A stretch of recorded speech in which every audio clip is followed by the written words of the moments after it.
разговараме за Законот за експроприација, за измените и дополнувањата кои што се доставени од владата. На комисија со министерот не можевме да се доразбереме во врска со одредени членови и законски измени кои што ги предлагаат, но еве овде имаме можност да допрецизираме за да македонската јавност биде на чисто што се случува и што се предлага со ова законско решение. Имено, покрај злоупотребата на европското знаменце и сите други аргументи кои што претходните колеги ги кажаа, ќе се осврнам на две точки од овој предлог на закон. Најпрво, ако во членот 2 се додава нов став 9 кој што вели: одредбите од ставовите 5, 6, 7 и 8, а истите се однесуваат на закуп и на експроприација на бесправно изградени објекти, се вели: на овој член се однесуваат и за иматели на објекти физички лица кои живеат во објекти кои се предмет на експроприација, кои се бесправно изградени. Значи се предмет на експроприација, се бесправно изградени, а за кој до денот на поднесување на предлогот за експроприација е поднесено барање за утврдување на правен статус на бесправно изградени објекти согласно Законот за изменување на Законот за постапување со бесправно изградени објекти, Службен весник на Република Македонија. Тоа значи дека објектите кои што се изградени со градежно-техничка документација, со уредно уплатени комунали и се запишени во Агенција на катастар на недвижности, се изедначуваат со бесправно изградените објекти. Односно, оние кои што не ги запазиле овие постапки. Дополнително, од самите бесправно изградени објекти, истите делат два дела. Првиот дел е оние кои што имаат поднесено барање, вториот оние кои што немаат. Оние кои што имаат поднесено барање, според ова предлог законско решение, ќе добијат надоместок, односно ќе се експроприира недвижноста како да е легална. Односно, со Законот за експроприација и се врши експроприација и се легализираат бесправно изградените објекти. А втората категорија, истите вакви бесправно изградени објекти кои што немаат поднесено барање за легализација, односно согласно Законот за постапување со бесправно изградени објекти, нема да добијат надоместок. Ова е дискриминација која што се прави помеѓу имателите на исти фактичка состојба и правна состојба и правен статус на исти објекти, бидејќи со самото поднесување на барање не значи дека истиот ќе биде упишан во Агенција на катастар на недвижности. Моето конкретно прашање до министерот е: дали за бесправно изградените објекти ќе се исплаќа надоместок по ова предлог законско решение за оние кои што имаат поднесено единствено барање за легализација? И втората работа, што ќе се случи со објекти кои што се во постојната катастарска евиденција, а немаат барање за легализација, односно немаат барање за според Законот за бесправно изградени објекти? Што значи тоа? Оние кои што се наоѓаат во постојната катастарска евиденција во секој момент врз основа на елаборат за излагање можат да бидат упишани во Агенција за катастар на недвижности. Немаат потреба да вршат постапка согласно Законот за постапување со бесправно изградени објекти. Ова се три категории на објекти за кои што тројца различни комшии, оној кој што е нелегален, а има барање, ќе добие надоместок. Оној кој што е нелегален, а нема барање, нема да добие надоместок. И третиот, кој што е во постојна катастарска евиденција, може да си го упише во Агенција на катастар на недвижности, но нема барање за приватизација, бидејќи тоа е сосем друга постапка, нема да добие надоместок. Ова е таа дискриминација која што се прави помеѓу имателите на објекти, со што самите собственици се ставени во неповолна положба.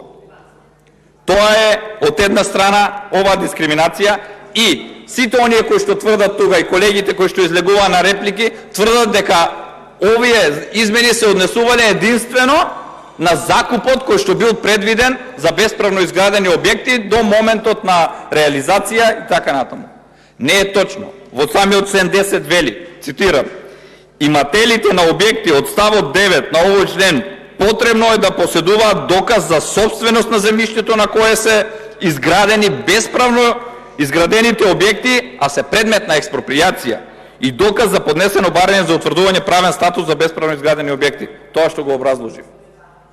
Ќе наидеме при самата имплементација на доста оспорени вакви експроприации, а обештетувањето и штетите ќе ги надомести државата.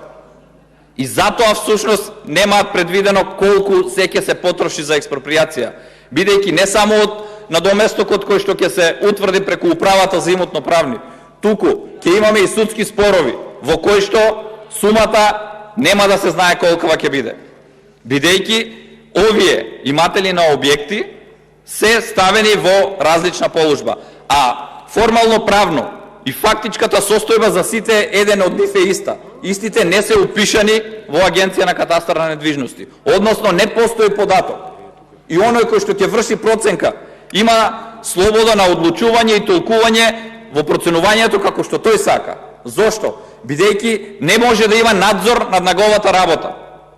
Зошто? Бидејќи кога ќе изврши проценка на одреден објект кој што е бесправно изграден, тој формално правно никаде не е евидентиран. Во моментот на вршење на експроприација врз основа на негова проценка се исплаќаат средствата, после 3 дена се извршува градбата, не постои ништо. И некој да сака да го контролира сето она што е направено и исплатено како надоместок, нема од каде да тргне, бидејќи никаде во никоја евиденција нема податок колков бил тој објект и каков бил тој објект. И да не се залажуваме со тезата дека врз основа на данокот на имот, данок на имот се плаќа на објектите, на земјиштето нема данок на имот. Процената на земјиштето се врши по друга методологија. И затоа немојте од овде да тврдите нешто што не е воопшто во постапка и нити го има. Затоа сето ова е под превезот на брзо донесување, но во текот на самата изградба ќе наидеме на проблеми. Втора работа, што одлуката на Уставниот суд се уште ви стои. Стои јасно и децидно дека со предавање на владение на корисникот на експроприацијата, со конечност на управниот акт на решението, е противуставно. Зошто? Според Уставниот суд се повредува темелните вредности од членот 8, ставот 1 алинеја 6 за правото на собственост. Дополнително се повредува и членот 30 од Уставот на Република Македонија, каде што се гарантира правото на собственост. И дополнително членот 50 ставот 2 од Уставот, каде што е загарантирана судската заштита на правото на собственост, односно на законитоста на поединечниот управен акт се гарантира врз основа на темелните вредности и членови од Уставот, почитувани колеги. Не станува збор за подзаконски акт или правилник. Станува збор за членови од Уставот, кои што се прекршени, а тоа го утврдил Уставниот суд. Сега, се соочуваме дополнително со уште еден проблем. Што е тоа? Тоа е дека во дадениот момент, после донесување на овие измени и дополнувања, кои што ги туркате насила, ќе почне да се реализираат согласно одредбите од овој закон. Но, доколку Уставниот суд барем малку е конзистентен во своите ставови и одлуки, истиот ќе најде дека одредени одредби ќе треба да бидат поништени или укинати. Тогаш ќе настане проблемот. Насред реализација на ваквите проекти ќе се соочиме со судски постапки и штети кои што доправа ќе ги утврдуваме колку ќе бидат, а ќе ги плаќа државата. Меѓутоа, за сето ова треба да сносат одговорност оние кои што насила го туркаат тоа и оние кои што своеглавно, на своја глава ги туркаат ваквите проекти и ваквите измени. Сето ова кое што е потенцирано и од страна на Уставниот суд и од она што ние ви го образложивме, се гледа дека со ова законско решение ќе имаме само дополнителни проблеми. Наместо она што ви го кажавме и ви го предложивме, но нема слух од другата страна. Сите овие постапки можеше да се спроведат повторно во роковите во кои што сакате, но да беа скратени роковите, а да не беа прескокнени фазите од ваквите утврдени законски позитиви.